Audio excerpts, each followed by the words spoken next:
Some years ago, I was invited to a ceremony in a small town in northern Maine honoring a young man from that town who had fallen in Somalia and received the Congressional Medal of Honor.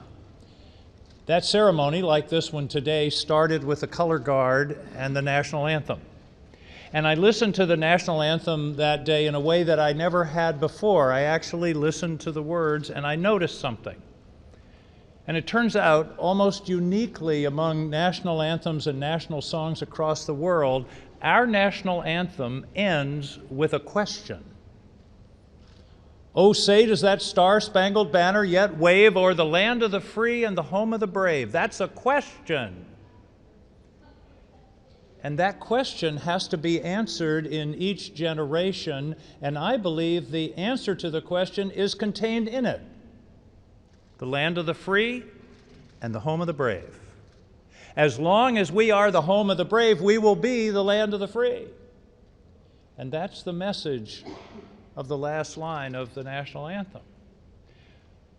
I'm especially honored to be here today because a member of my family served in the OSS, my wife's Uncle Bob.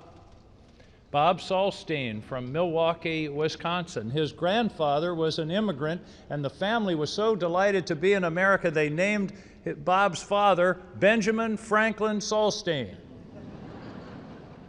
BF, he was called. And Bob Salstein was in the OSS in Burma.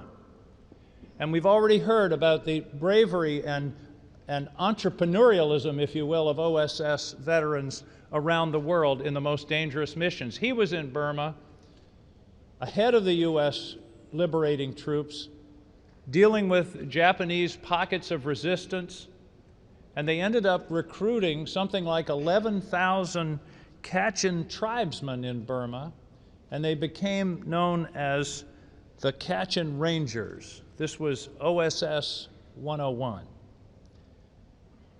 Bob Salstein, all his life, said that his work with the Kachin Rangers, with OSS 101 in Burma, was the most important work of his life. And I would tend to agree, because he was one of the brave that enabled us to remain the land of the free.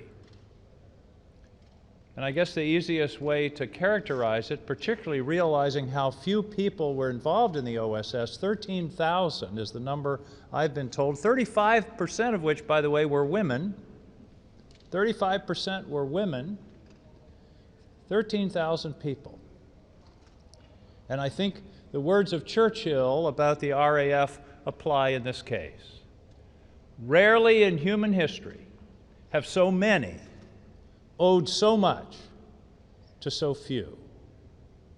So it's an honor for me to join my colleagues here today and recognize those of you who are here and those who aren't here, like Uncle Bob, for what you did for our country, for what you did for your communities, for what you did for all of us. Profound and sincere thanks.